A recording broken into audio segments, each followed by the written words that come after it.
فقد افترى إثما عظيما.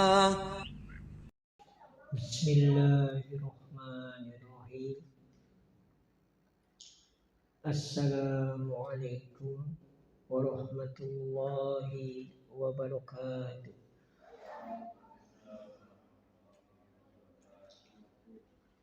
إن الحمد لله نحمده ونستعينه ونستغفره ونعوذ بالله من شرور أنفسنا وسيئات أعمالنا. من يهده الله فلا مضل له ومن يضلل فلا هادي له. أشهد أن لا إله إلا الله وحده لا شريك له وأشهد أن محمدا عبده ورسوله. اللهم صل وسلم وبارك على سيدنا ومولانا محمد وعلى آله وأصحابه ومن تبعهم بإحسان إلى يوم الدين. يا أيها الذين آمنوا اتقوا الله حق تقاته ولا تموتن إلا وأنتم مسلمون. يا أيها الناس اتقوا ربكم الذي خلقكم من نفس واحدة وخلق منها زوجها وبث منهما رجالا كثيرا ونساء. واتقوا الله الذي تساءلون به والأرحام إن الله كان عليكم رقيبا. يا أيها الذين آمنوا اتقوا الله وقولوا قولا سديدا يصلح لكم أعمالكم ويغفر لكم ذنوبكم ومن يطع الله ورسوله فقد فاز فوزا عظيما. أما بعد فإن أصدق الحديث كتاب الله وخير الهدي هدي محمد صلى الله عليه وآله وسلم وشر الأمور محدثاتها وكل محدثة بدعة وكل بدعة ضلالة وكل ضلالة في النار. Saudara-saudaraku kaum muslimin dan muslimat yang berbahagia, akhwati fillah wa ikhwani fiddin, rahimani wa rahimakumullah, barakallahu bikum. Alhamdulillah, pada pagi menjelang siang ini Allah subhanahu wa ta'ala mempertemukan kita kembali, dipertemukan dan dipersatukan dalam majlis yang mulia, majlis ilmu dengan materi syarah atau penjelasan kitab Al-Jami yang merupakan bagian akhir dari kitab Bulughul Maram yang disusun oleh Al-Hafidh Ibnu Hajar Al-Asqalani rahimahullah ta'ala. Insyaallah kita akan mengawali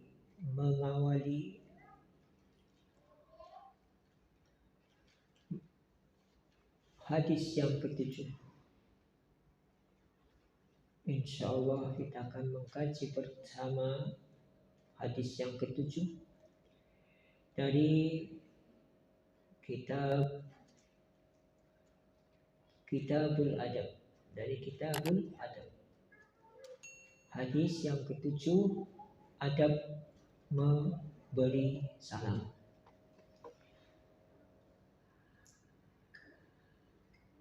Dari sahabat yang mulia Abu Hurairah radhiyallahu taala anhu, semoga Allah meridainya, berkata, Rasulullah sallallahu alaihi wasallam bersabda, li yusallima as-saghiru 'alal kabir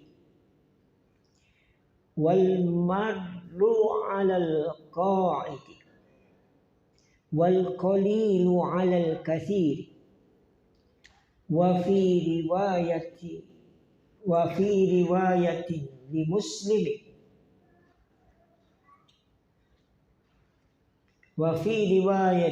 Muslim warraqibu 'alal mashi, yang artinya liyusallima, hendaknya memberi salam, as-saghiru 'alal kabir, yang muda kepada yang lebih tua. Maksudnya mengawali mengucapkan salam, memulai memberi salam. Yang pertama, as-saghiru 'alal kabir, yang muda memberi salam, mengucapkan salam, uluk salam, 'alal kabir, kepada yang lebih tua. Bukan orang yang sudah tua, asalkan kita tahu bahwa orang tersebut adalah orang yang lebih tua umurnya daripada kita, maka kita yang lebih muda lebih dulu mengucapkan salam.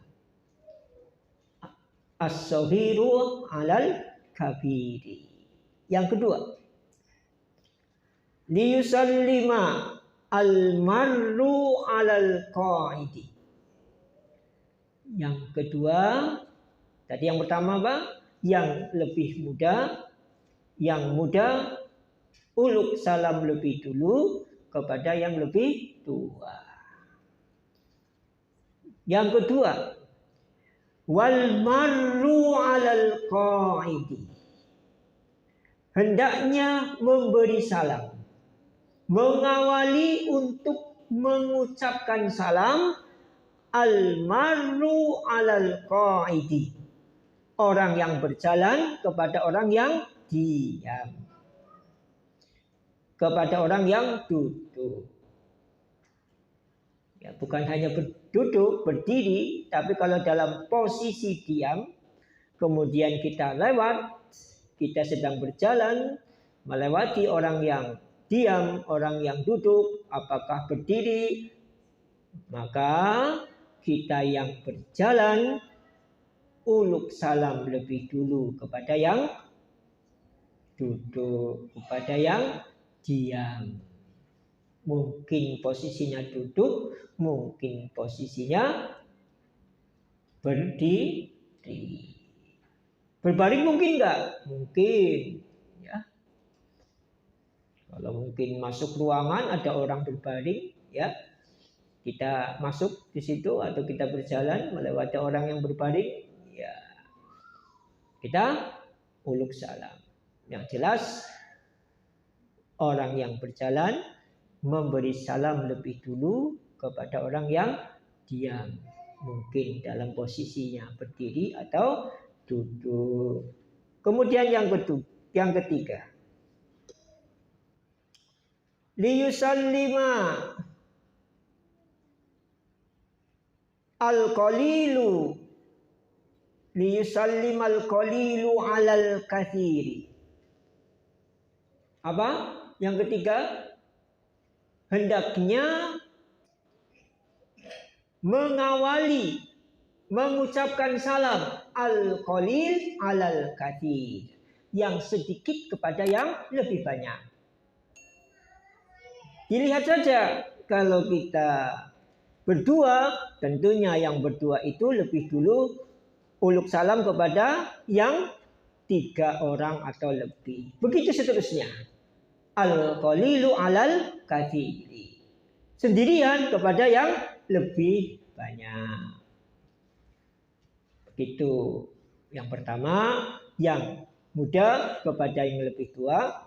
Yang kedua, yang berjalan kepada yang duduk atau diam.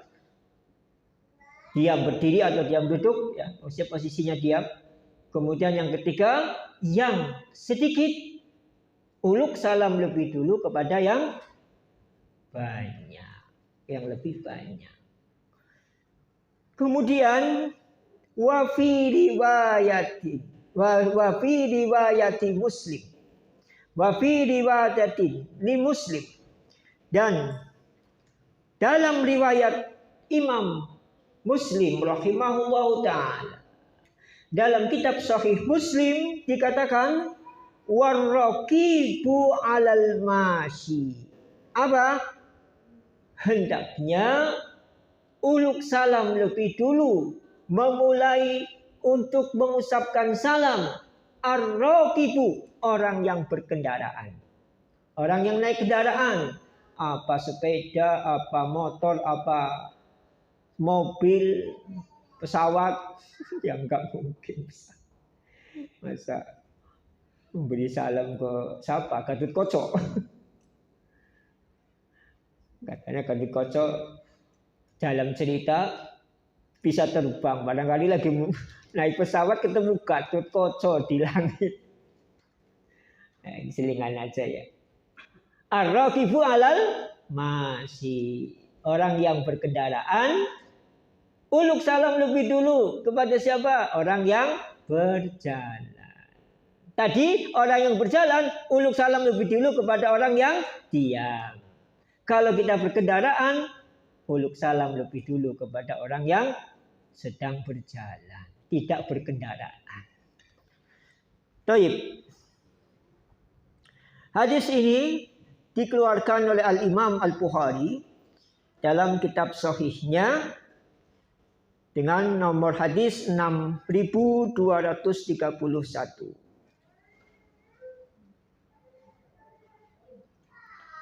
Kemudian redaksi riwayat berikutnya.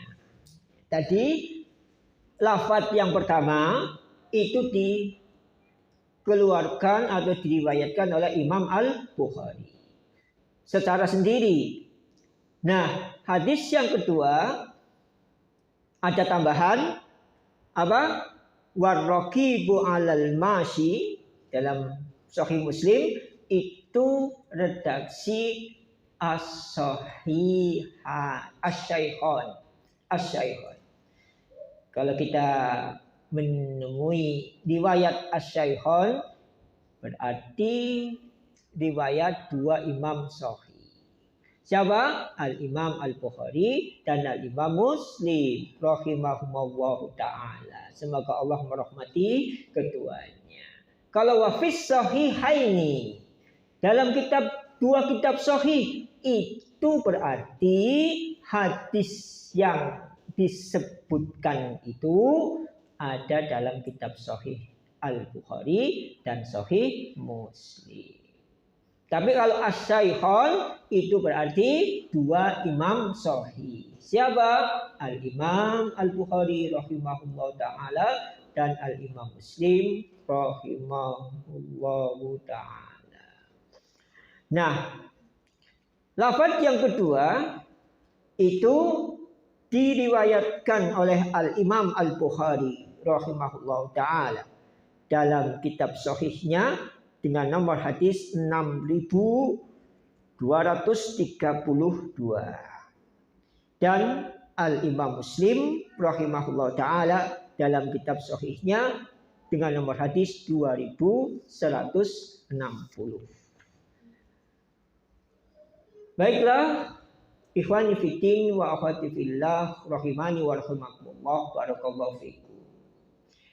Sebelum kita menjelaskan tentang hadis yang mulia ini, hadis yang ketujuh dari Kitabul Adab, dari kitab Al-Jami, maka bagian yang pertama kita akan kembali mengkaji, ya, mengingatkan kembali tentang fadlus salam, keutamaan memberi salam. Kalau tadi hadis tentang adab memberi salam.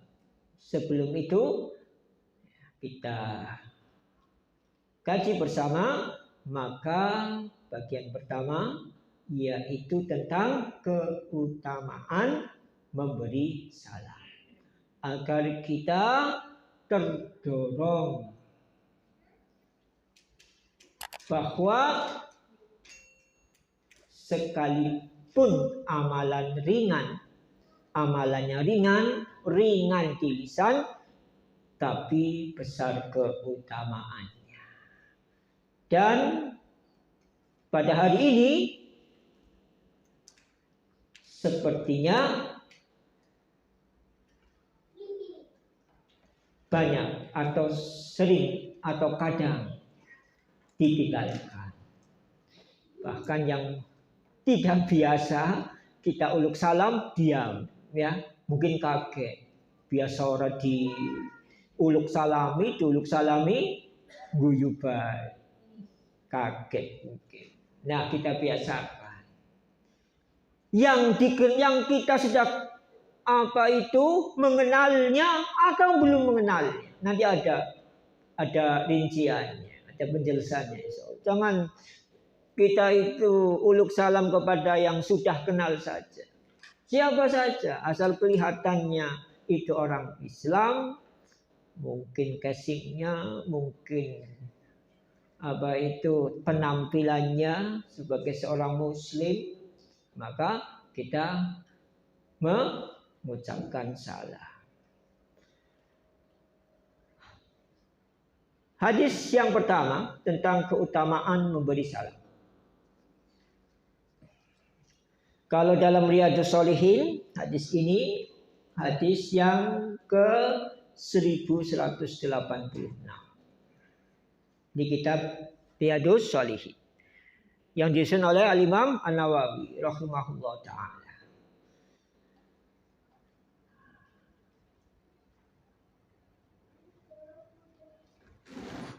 Wa an Abdillahi ibni Salam, wa an Abdillahi ibni Salam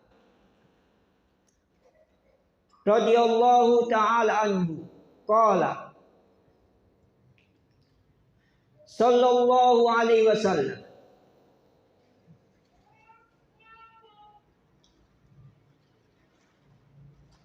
ayyuhan nas afshus salama wa at'imut ta'ama wa sallu bil laili wan nasi niyam tadkhulul jannata bisalam.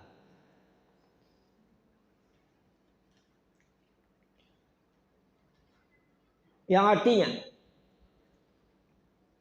ya ayuhan nas, wahai sekalian manusia, afshus salam, tebarkanlah salam. Ini perintah. Yang kedua, wa at'imut ta'am, bagikanlah makanan. Di sini hadisnya umum. Bagaimana? Tidak hanya kepada miskin, tidak hanya orang yang sedang membutuhkan lapar, maksudnya miskin, fakir, umum, termasuk mentraktir. Jangan hanya ditraktir saja. Kita kapan-kapan juga ingin dong mentraktir. Minta ini ditraktir. Apalagi minta ditraktir. Tidak boleh ya minta-minta itu. Wa at'imut ta'am. Ada pengajian. Saya konsumsinya. Kalau bisa konsumsi berat, nasi, apalagi pengajiannya pas waktunya makan. Seperti sekarang ya. Wa at'imut ta'am.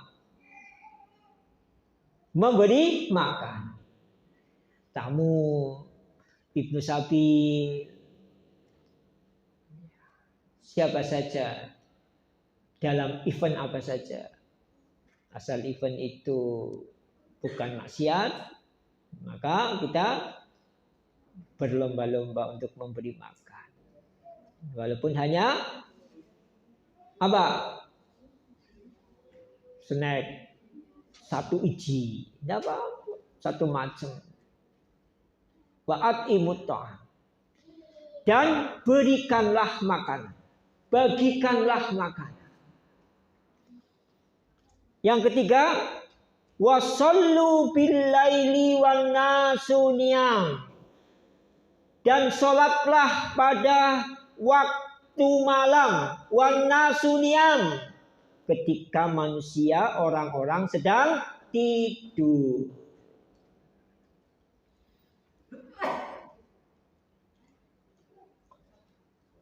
Ketika orang-orang sedang tidur, kita bangun.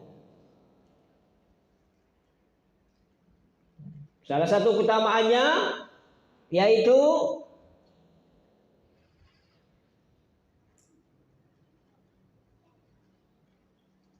keutamaan zikir kepada Allah ketika manusia, mayoritas manusia sedang lalai. Berbeda dengan zikir di masjid. Kalau di masjid itu semua mayoritas apa? Ingat kepada Allah. Berbeda keutamaannya dengan zikir di pasar. Makanya kalau yang dagang di pasar itu tidak berhenti zikirnya. Karena zikir di pasar itu ketika manusia sedang lalai, sibuk dalam urusan perdagangannya, maka kita banyak zikir. Yang belanja maupun yang jual. Pedagangnya maupun pembelinya. Begitu juga zikir pada waktu malam ketika orang-orang sedang tidur, itu zikir yang lebih utama daripada zikir ketika manusia banyak yang masih terjaga. Patokannya begitu.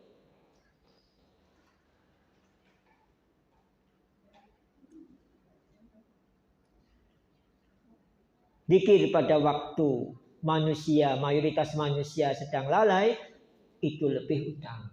Makanya bagi yang tiap hari ke pasar, bakul ya, pulakan bahan baku, itu jangan lupa banyak zikir. Ketika di pasar, zikir kita di pasar itu lebih utama daripada zikir di masjid. Kita cerdas. Cerdasnya apa? Memilih keutamaan. Sama-sama zikirnya, tapi kita menyeleksi zikir yang paling utama. Pada kapan? Pada waktu kapan? Siang pada waktu di pasar, malam ketika pada waktu orang-orang sedang tidur. Nah, orang yang menebarkan salam, orang yang senang membagikan makanan, orang yang sholat pada waktu manusia banyak tidur, banyak orang sedang tidur, tadkhulul jannata bisalam. Niscaya kalian akan pasti pasti masuk surga dengan selamat. Pasti. Jaminan dari siapa ini? Dari Rasulullah Sallallahu Alaihi Wasallam, as-sadiqul masduq. Kenapa pasti? Tadkhulu.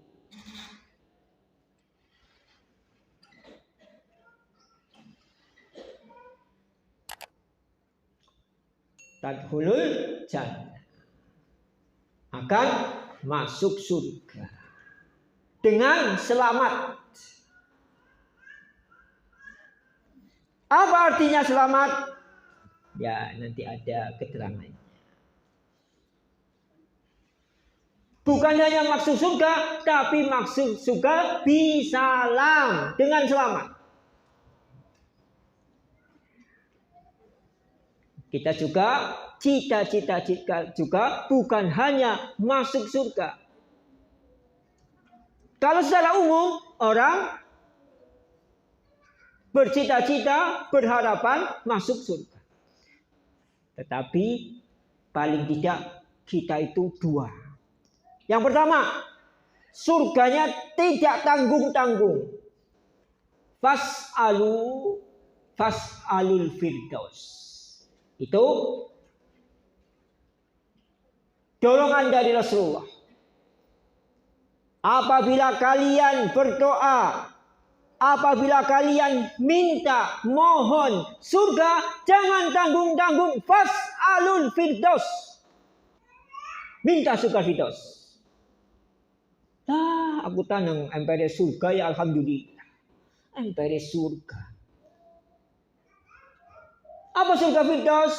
A'lal jannah. Surga yang paling tengah atau paling tinggi. Awsatul jannah. Paling tengah atau paling tinggi. Bukan tengah-tengah. Awsat itu paling tinggi. Dijelaskan. Atapnya ars. Atapnya ars. Ars kita tahu makhluk tertinggi dan terbesar. Di atasnya surga ada ars. Nah, surga yang paling atas itu atapnya itu ars. Itu surga firdaus. Pertama, yang kedua, tadi tadkhulul jannata bi salam. Masuk surga tapi dengan salam, dengan selamat. Artinya tanpa azab. Tanpa azab. Tidak transit dulu ke neraka. Tapi langsung masuk surga. Karena orang beriman walaupun imannya seberat zarah, pasti dia itu akan masuk surga. Kalau meninggal dalam keadaan beriman. Tetapi tidak menjamin dia itu tidak ke neraka lebih dulu. Tapi kita harapannya itu masuk surga bisalah. Artinya tanpa azab. Tidak mampir lebih dulu ke neraka. Tidak transit lebih dulu ke neraka. Langsung. Apalagi tanpa hisab. Tanpa hisab. Hisab itu siksaan tersendiri. Menunggu. Khawatir. Saya hisabnya nanti amalannya jeleknya lebih banyak. Apa amalan baiknya. Tapi kalau tanpa hisab. Seperti orang masuk kerja tanpa tes. Ya enggak?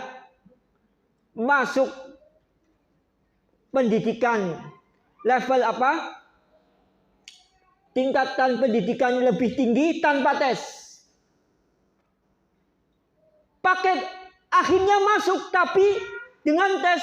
Nah, Masa menunggu pengumuman walaupun diterima tersiksa. Saya diterima enggak ya? Jangan-jangan saya enggak diterima. Terus nyabang. Ya enggak? Daftar lagi ke tempat lain. Barangkali yang itu tidak diterima.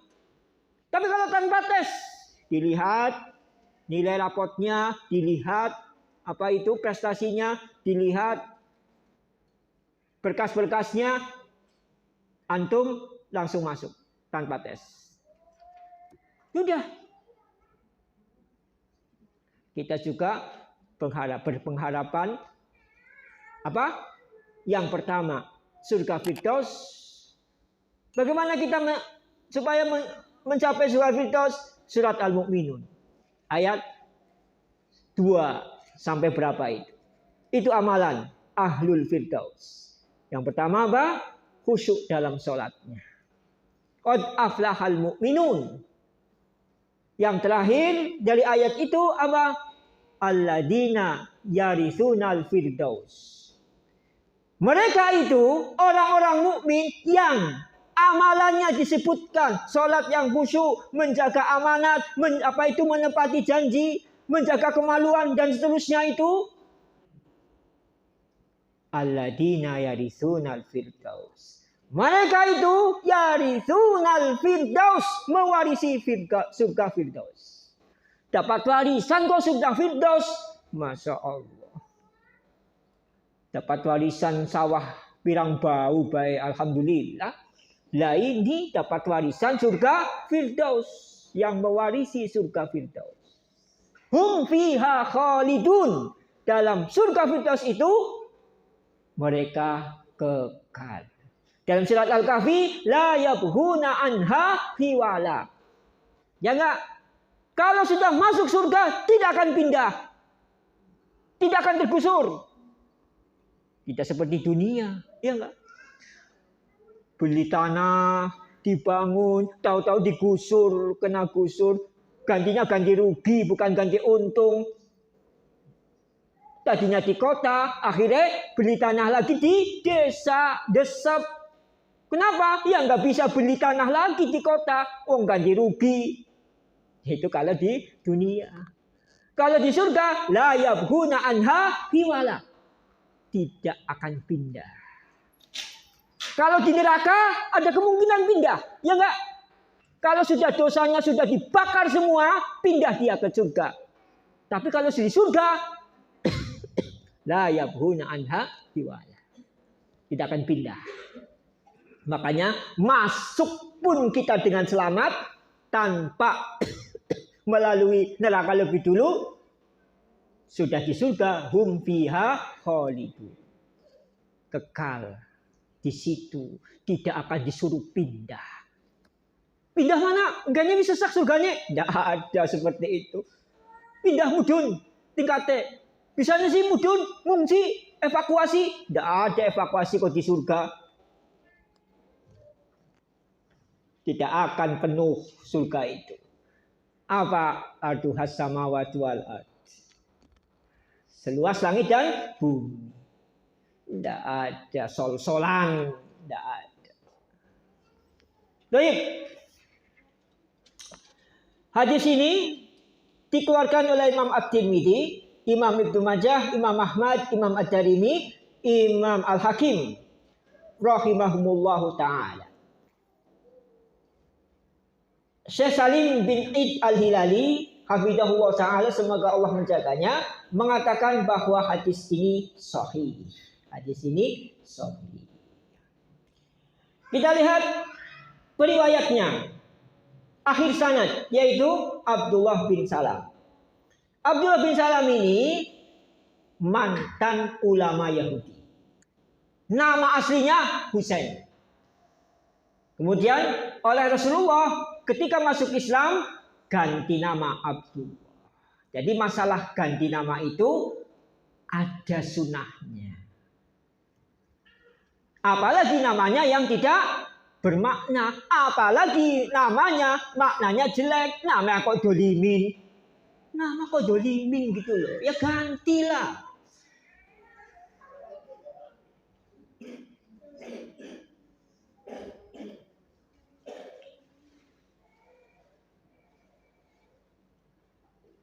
Terus, nah, Abdullah bin Salam radhiyallahu taala anhu ini itu dari Yahudi. Padahal sangat sulit, apalagi Yahudi masuk Islam itu sangat sulit. Wa aktsaruhum fasikun. Kebanyakan mereka itu orang-orang fasik. Padahal dalam kitab mereka sudah disebutkan nanti akan datang Rasul akhir zaman, sifatnya begini, begini, begini. Saking kenalnya, saking taunya Yahudi itu terhadap sifat-sifat Rasul terakhir, Allah mengumpamakan mereka itu mengenal Rasul terakhir sebagaimana mengenal anaknya sendiri. Loh kan anak wong tua orang ngerti anaknya dewek. Loh kan anak wong tua orang ngerti sifatnya anaknya dewek. Si wong tua ninggal anaknya apa belibe. Seperti itu Allah menggambarkan.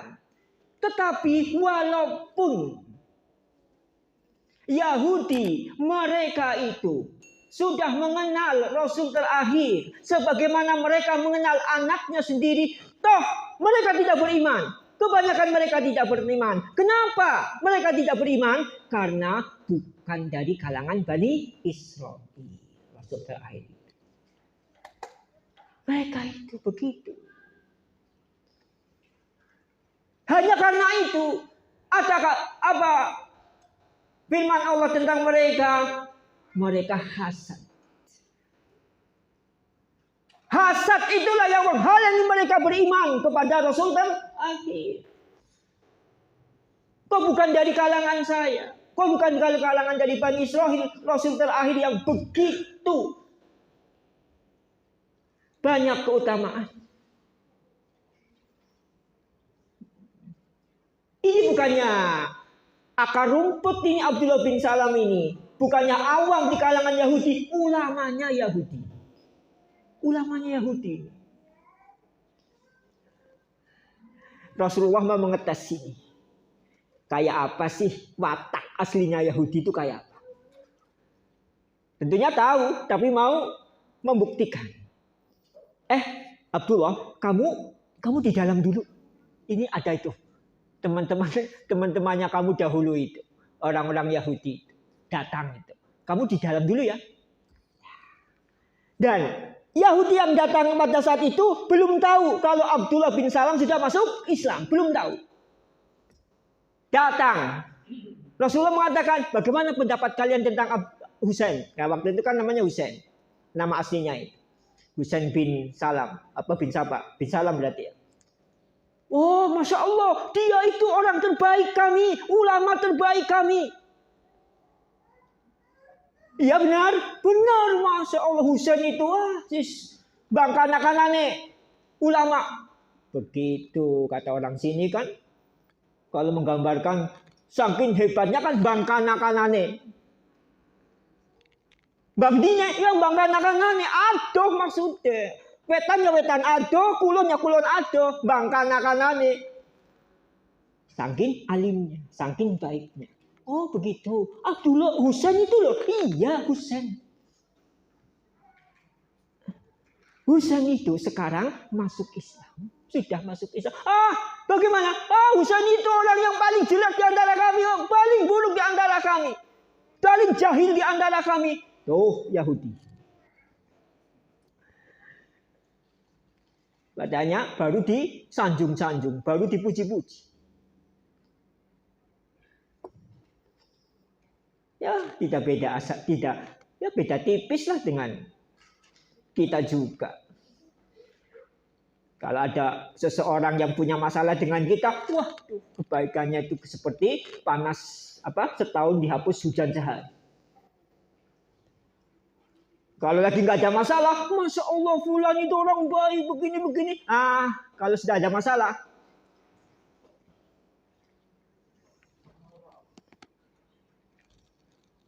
begitu. Nah, itu Abdullah bin Salam. Kemudian keutamaannya dijanjikan surga sebelum dia meninggal. Masih hidup gitu loh.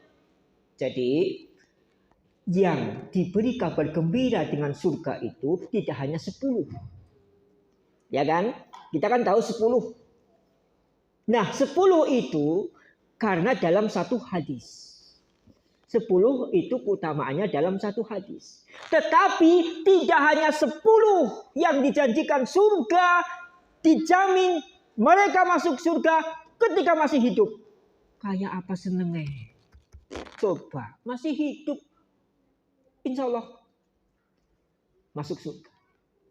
Hidup.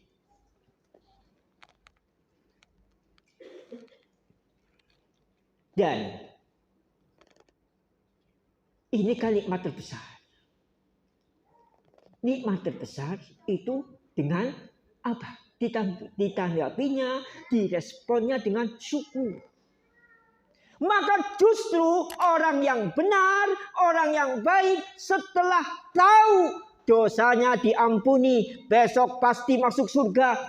Itu syukurnya paling besar daripada orang yang belum dijamin masuk surga. Contohnya Rasulullah SAW. Rasulullah SAW itu adalah manusia yang dosanya sudah diampuni, dosa yang akan datang, dosa yang telah lalu. Bagaimana respon beliau? Sholat malam sampai bengkak kakinya. Bukan kemudian santai-santai, kalem wis masuk surga kak, kalem wis. Panapa kalem. Misalnya kalem, surga wis. Keren loh ya surga. Ya Allah ya Rabbi, bukan seperti itu. Dibalasnya dengan syukur. Syukur Rasulullah pada puncaknya yaitu bukan amalan wajib bagi kita yang dilakukan. Tapi sholat, bukan sholat wajib sampai bengkak. Tapi sholat malam sampai bengkak kaki. Berarti kalau bengkak kakinya berdirinya lama. 11 rakaat tapi membacanya surat Al-Baqarah, surat Ali Imran, surat An-Nisa, surat Al-Maidah. Masya Allah.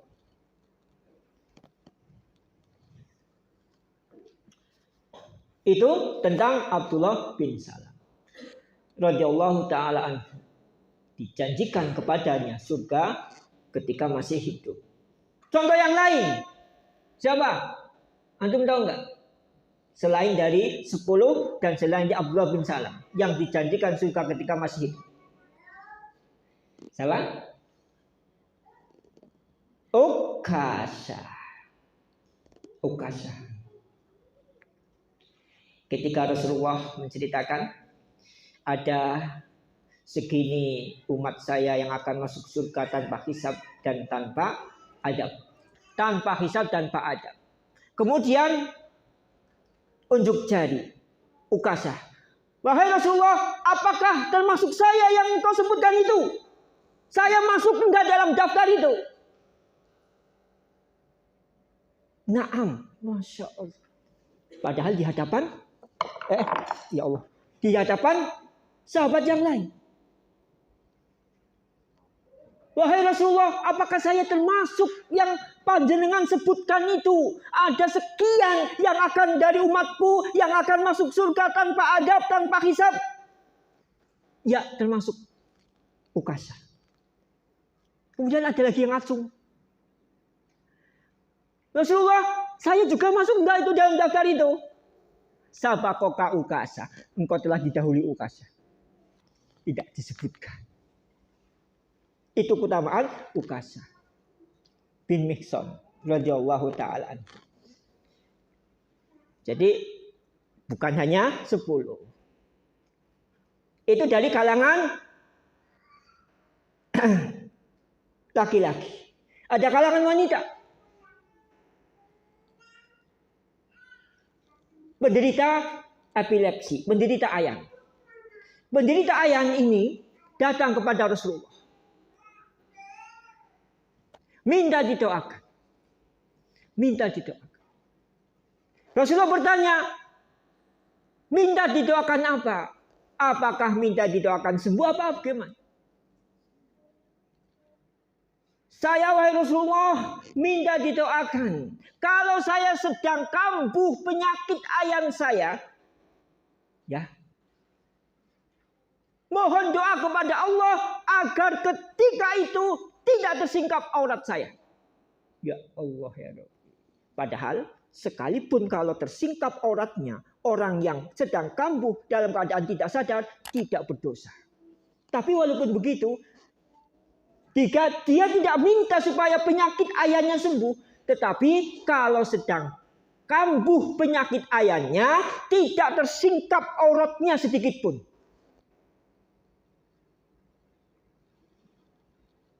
Kata Rasulullah, min ahlil jannah. Perempuan ini adalah termasuk ahlul jannah. Kenapa? Karena dia sabar terhadap penyakitnya. Sabar. Kalau kita minta sembuh, ya enggak? Apalagi sudah bertahun-tahun, ya Allah. Sakit kola, mari-mari ya. Enggak sembuh-sembuh, sudah ini, sudah itu. Itu malah justru insya Allah memperbesar pahala kita. Insya Allah lebih banyak dosa kita yang terhapus dengan sakitnya itu. Jadi mintanya kepada Allah itu, ya boleh meminta kesembuhan, tapi yang lebih dari itu adalah minta supaya kita sabar dalam menderita sakit. Karena pahala sabar itu bi ghairi hisab, tanpa batas. Kalau pahala sabar itu tanpa batas, berarti sabar juga tanpa batas. Kalau kita ingin pahala kesabaran itu tanpa batas, maka kita sabar pun tanpa batas. Tidak bicara sabar ya lah batas. Masa begini enggak. Nah, ini berarti tidak ingin mendapat pahala tanpa batas. Karena sabarnya ada batasnya.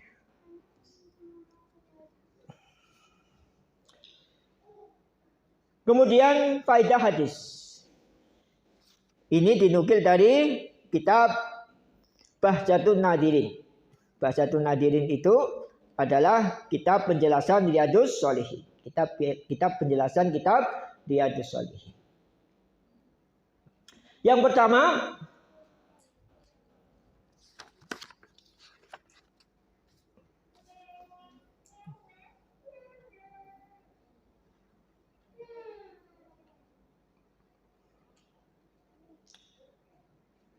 ifsya'us salami dalilun alal amani fil ummah. Apa maksudnya?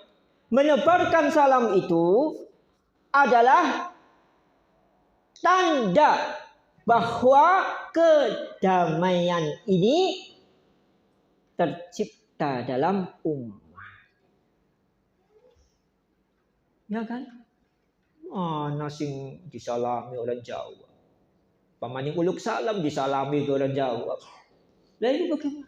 Ini tanda kalau kemudian ya di kalangan umat ini salam sudah menebar, itu apa? Buahnya al-aman. Keamanan, kedamaian. Antum merasakan sendiri. Makanya kita tidak hanya orang lain yang diuluk salami, masuk rumah, keluar rumah kok penghuni rumah kita kok nggak disalami. Ya kebalik. Mereka itu yang lebih berhak, anak-anak kita, istri kita itu yang diuluk salami. Mau pergi baru datang, mau masak, mau masuk kamar pun salam. Kalau bojone dhewe kok kan salam, sih bojone dhewe kok bojone lung dia disalami be iya kok bojone dhewe kok. Mas, totok-totok, assalamualaikum. Gitu. Jo, apa ji? Jane ji, mau maturnya apa? Ji. Betul lagi apa? Assalamualaikum. Itu mau masuk kamar, istri atau suaminya masuk kamar, muka anaknya sama anaknya juga. Jangan langsung buka ya, apalagi pintu kamar itu tutup. Kita orang tuanya, kita suaminya, kita istrinya masuk kamar itu duduk, barangkali ada dalam keadaan yang kita tidak pantas untuk melihatnya, kita tidak suka untuk melihatnya dalam keadaan seperti itu. Kalau didodok itu kan siap-siap dulu, mungkin ada yang belum dipakai dulu. Ya. Sama anak-anak kita juga begitu, dengan anak-anak juga itu, apalagi kalau pintu kamarnya nutup. Tidak hanya anak kita yang disuruh salam dulu ketika akan masuk kamar kita sebagai orang tuanya, kita pun sebagai orang tua akan masuk kamar anak kita juga memberi salam.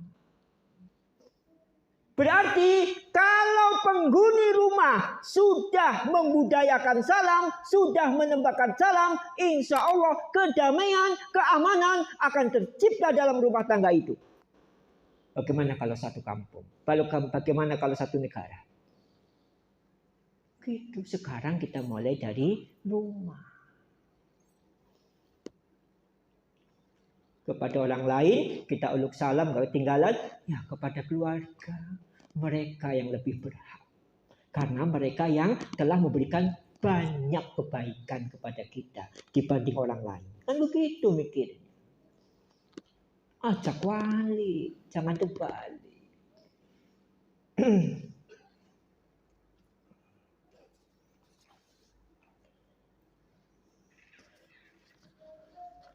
Sehingga satu sama lain itu mudah menebarkan salam keselamatan. Ya enggak? Kalau ada sesuatu, malas kita mengucapkan salam. Ya malas.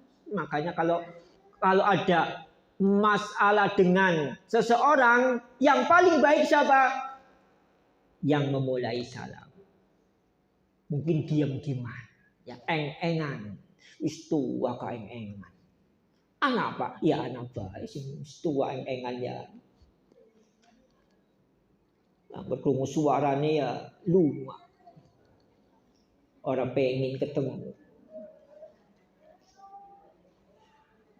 Maka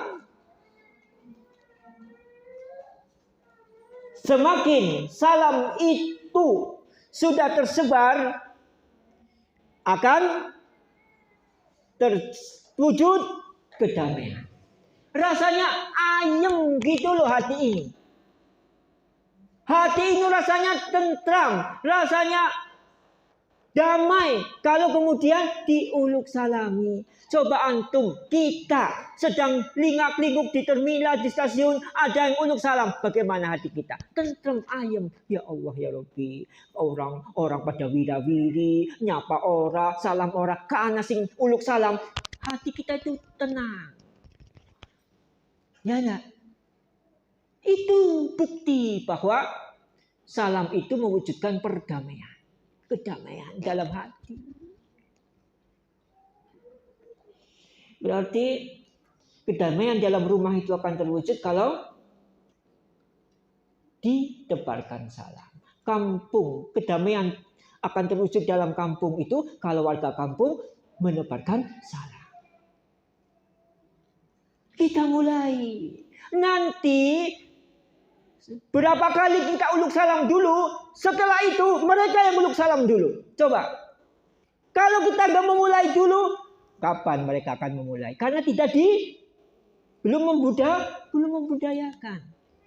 Terbukti. Kita mungkin sampai 4 kali uluk salam lebih dulu, nanti yang kelima bila ketemu lagi orang itu, insya Allah orang itu yang uluk salam lebih dulu kepada kita. Kalau antum melakukan terus banyak orang seperti itu, Masya Allah. Bukan hanya 1 orang. 5 orang seperti itu, 5 orang itu kemudian uluk salam lebih dulu. Mereka juga menyebarkan salam kepada yang lain. Masya Allah. kedamaian akan terwujud. Yang kedua, tentang memberi makan. Memberi makan ditambah dengan menyebarkan salam, menunjukkan hilangnya rasa takut dan kefakiran. Orang kalau lapar tenang gak sih? Orang damai gak kalau lapar itu? Enggak damai, enggak tentrem. Kalau hanya salam tapi perut lapar.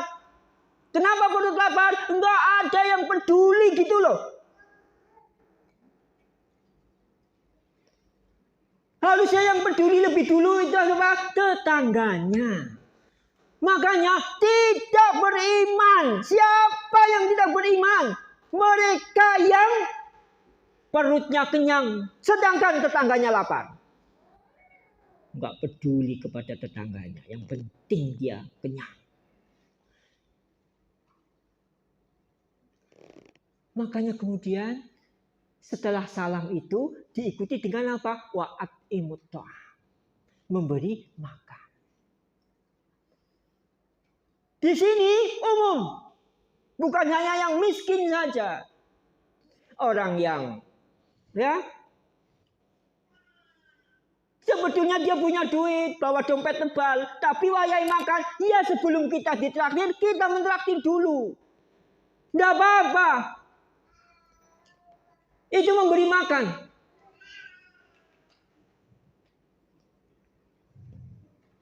Wa'at-imut ta'am.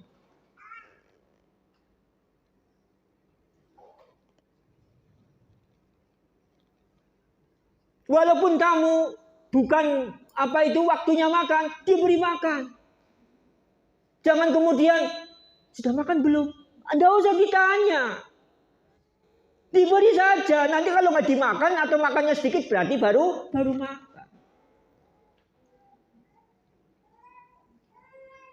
Wa'at-imut ta'am.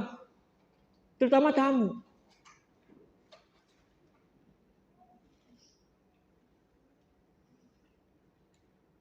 Lah, nang wis mangan kayaknya. Oh, rasa. Apalagi kita ada. Kalau nggak ada pun ya dekatnya warteg, dekatnya warung makan ya sebentar beli matengan. Memberi makan ditambah dengan menebarkan salam menunjukkan hilangnya rasa takut dan kefakiran. Ya seperti tadi itu, kita di stasiun, apalagi kita belum pernah datang ke situ, di terminal kita belum pernah datang ke situ. Mungkin bagaimana kondisi kita ketika ada yang uluk salam, hati kita tenang. Ya enggak? Ketakutan hilang. Oh. Ya enggak? Itu yang kita rasakan. Masing-masing kita itu merasakan begitu.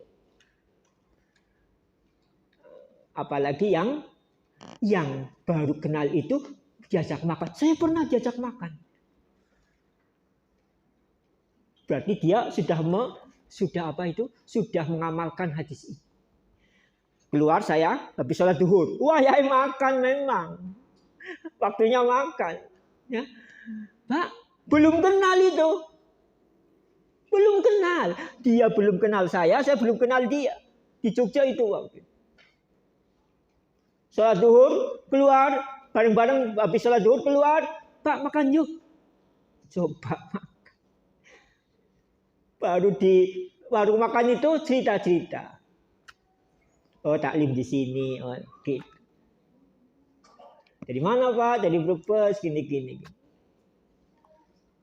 Warung makannya dekat, cuma nyabrang. Ada sungai itu, di selokan, di Jogja kan ada selokan itu, ada jembatan, itu seberang selokan itu ada warung makan.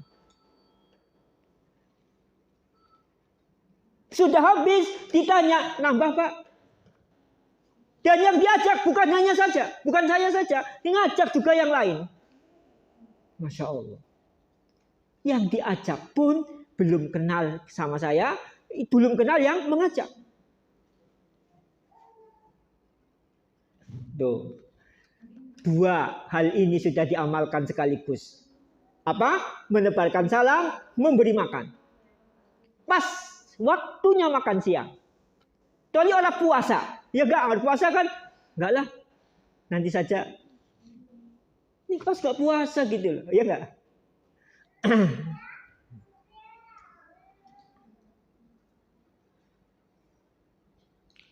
Akhirnya kalau hati ini dalam makan sudah terpenuhi, kemudian hatinya damai, bagaimana pengaruh baiknya?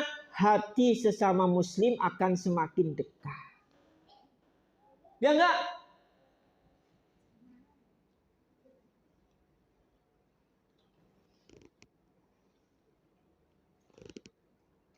Yang miskin merasa dipedulikan. Maka yang miskin akan sayang kepada yang kaya. Yang kaya peduli kepada yang miskin. Yang kaya cinta kepada yang miskin. Maka dengan itu hati sesama muslim akan semakin dekat. Maka salah satu media untuk mendekatkan hati kita itu di antara kita adalah sering makan bareng. Terutama satu rumah yang mbok sekali gitu loh. Jangan 3 kali makan. Bapaknya mangane keri, anak-anaknya disit, bojone tengah-tengah. Kapan makan barengnya itu? Itu kalau satu rumah. Kalau bisa dengan beberapa ikhwan, beberapa akhwat itu sekali tempo makan bareng. Itu sarana untuk mendekatkan hati.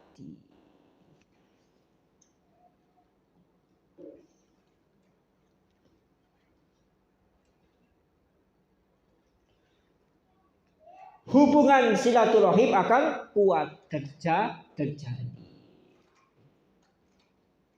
Makanya dalam hadis sahih yang lain disebutkan salah satu kebaikan seorang hamba itu adalah memanfaatkan hartanya untuk mengeratkan silaturahim. Bagaimana medianya? Tahadu tahabu. Saling memberi hadiahlah kalian, maka kalian saling mencintai. Ternyata pengaruhnya begitu. Pancen kaita memang sugi, pancen sugi, tapi boro-boro meneng gawa kresek, gawa amplop sing ana isine. Ora tahu. Jangan sampai begitu. Kerabat kita komplain. Ya. Besok kalau di akhirat komplain begitu dengan Allah gimana? Wadul kepada Allah, ya Allah, itu kerabat saya kaya ya Allah, tapi saya tidak pernah disambangi, saya tidak pernah diamplopi, saya tidak pernah diberi hadiah, padahal saya membutuhkan. Nah, bagaimana kalau begitu? Wadul, menggugat di hadapan Allah di akhirat. Makanya sedekah yang paling baik itu kepada kerabat dulu, diprioritaskan.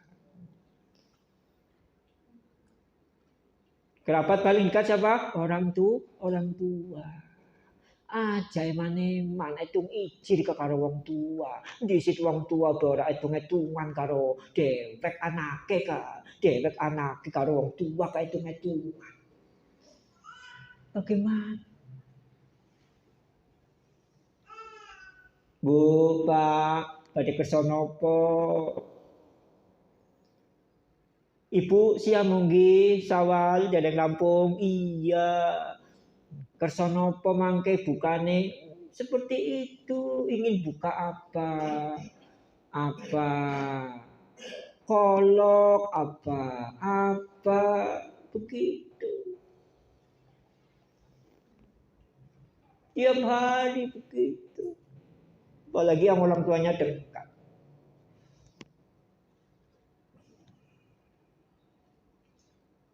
Karena sedekah kepada kerabat mendapat 2 pahala. Pahala sedekah dan pahala silaturahim.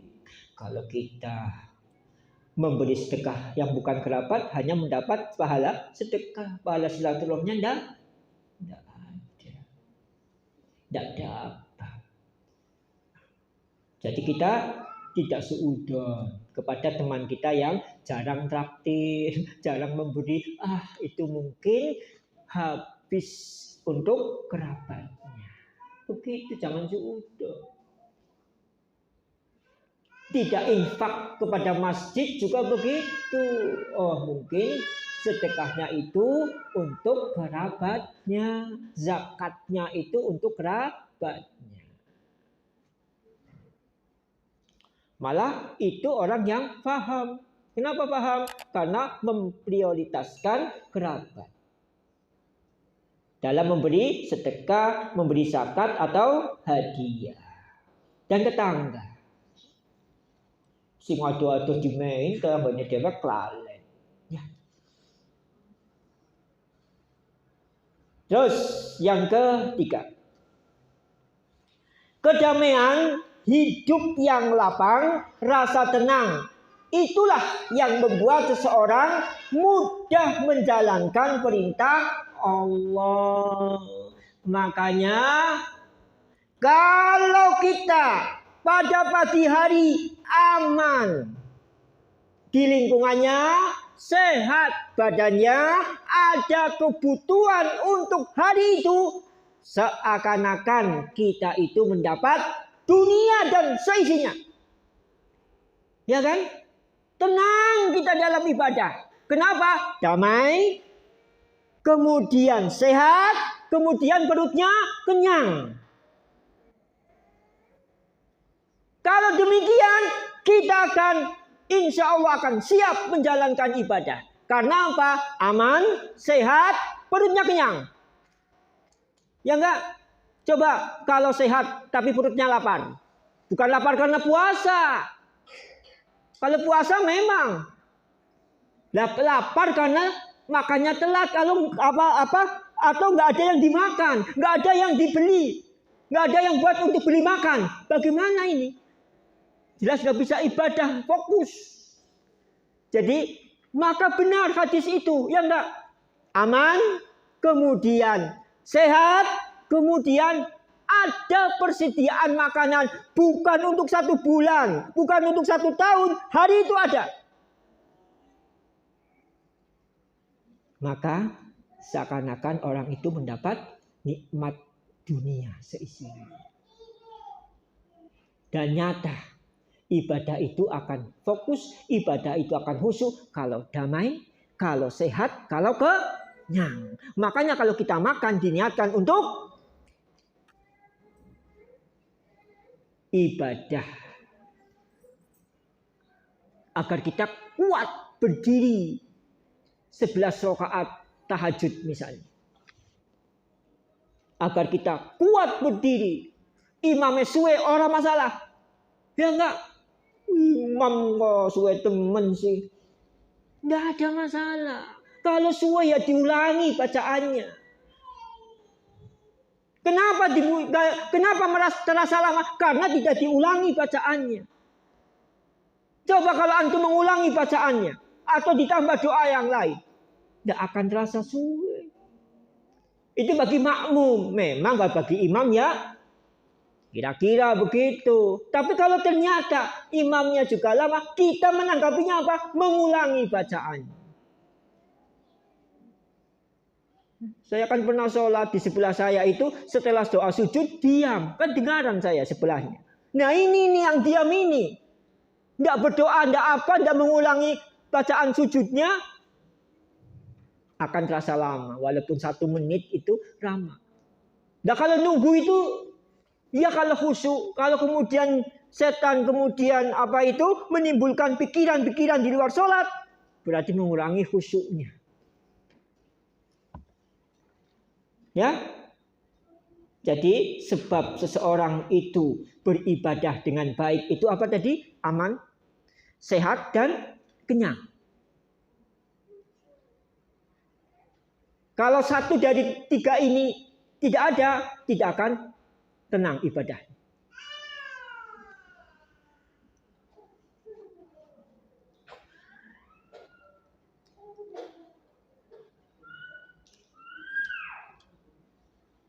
Kedamaian, hidup yang lapang, rasa tenang, itulah yang membuat seseorang mudah menjalankan perintah Allah. Aman, wetenge wareg, awake sehat. Masya Allah, apa bewis pandicak apa? Pandicak sholat, pandicak jihad, insya Allah. Ya enggak? Itu karena apa sebabnya? Tadi aman, kenyang, dan sehat. Kenyang tapi nggak sehat. Bagaimana? Sholat bewis, ya.